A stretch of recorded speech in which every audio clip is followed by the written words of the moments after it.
faça uma retrospectiva dos médios que você lembre, que você vai ver que a grande parte escolheram não ter uma família biológica ali, porque eles queriam dedicar toda a sua responsabilidade para as famílias e para os filhos espirituais, adotivos.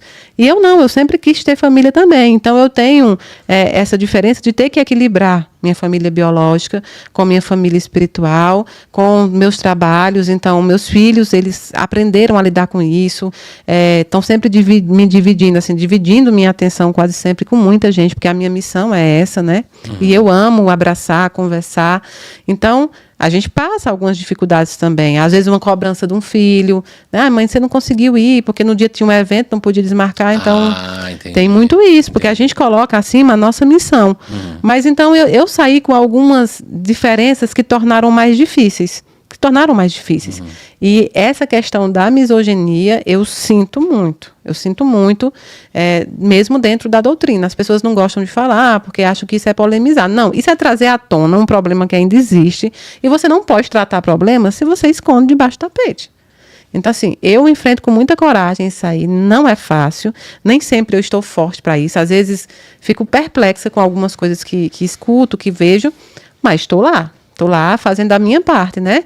E que venham outras médiuns, mulheres, como tem muitas no mundo inteiro. Não, e eu sempre vejo, Mayra, o seguinte, né? A gente, quando eu falei do Chico Xavier, que ele é o mais popular, né? No sentido de, para quem não é da religião, mas eu sempre vejo o seguinte, a sensibilidade, eu sempre falo uma coisa, que a maior sensibilidade tá em mulheres e gays. O homem hétero, pra mim, não tem muita. Desculpem, héteros. Tem até amigos que são. Mas eu sempre falo isso. Mulher e gay, cara, são os que mais têm a sensibilidade. E pra mim, as médiuns mulheres, quando eu vejo elas falando, né? E você também tá nessa, eu sempre falo assim, cara, é sobre isso, assim, cadê as mulheres? Porque, por exemplo, a gente tem Chico Xavier, que ele tinha o papel de um pai, você vê ele todo bonzinho e tal, mas ele era um homem, né? Por mais que ele também sofreu perseguição, teve gente que foi lá, tentou desmentir ele, tentou não sei o quê, né? Mas ele ainda era um homem, e numa época que a gente, né, sobre o espiritismo ainda tinha muita estigmatização, consegui. E então você sente isso também dentro da própria doutrina, não fora. Sim, não fora.